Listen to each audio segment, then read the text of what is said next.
Kunnamangalam block Congress കമ്മിറ്റിയുടെ നേതൃത്വത്തിൽ മുൻ മുഖ്യമന്ത്രി ഉമ്മൻചാണ്ടിയുടെ ഒന്നാം ചരമവാർഷികത്തിന്റെ ഭാഗമായി ചാത്തമംഗലം പഞ്ചായത്തിലെ സ്വാതന്ത്ര്യം വൃദ്ധസദനത്തിലെ അന്തേവാസികൾക്ക് ഭക്ഷണവും ഭക്ഷ്യവസ്തുക്കളും വിതരണം ചെയ്തു. മുൻ KPCC രാഷ്ട്രീയകാര്യ സമിതി അംഗം N. സുബ്രഹ്മണ്യൻ പരിപാടി ഉദ്ഘാടനം ചെയ്തു.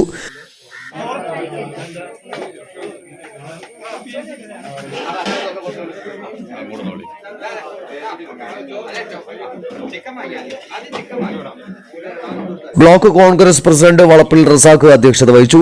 DCC സെക്രട്ടറിമാരായ EM Jayaprakash, Vinod Padanilam, DCC member Sasi, മണ്ഡലം പ്രസിഡന്റുമാരായ Velayudhan KM Appukkunjan, block panchayat vice president Maimuna Kadukkancheri, കർഷക കോൺഗ്രസ് നിയോജക മണ്ഡലം president EK Nitheesh, block Mahila Congress president Jayasree Divyaprakash, Babu Nellulli, Sherif Malayamma, Rafeeq Pullavoor, TK Hitesh Kumar, Onakkil Ali, Rajitha Sathyan, Krishnalekha, Shiju Muprammal, Baburaj, Jabbar Malayamma, TV Shafi തുടങ്ങിയവർ സംസാരിച്ചു.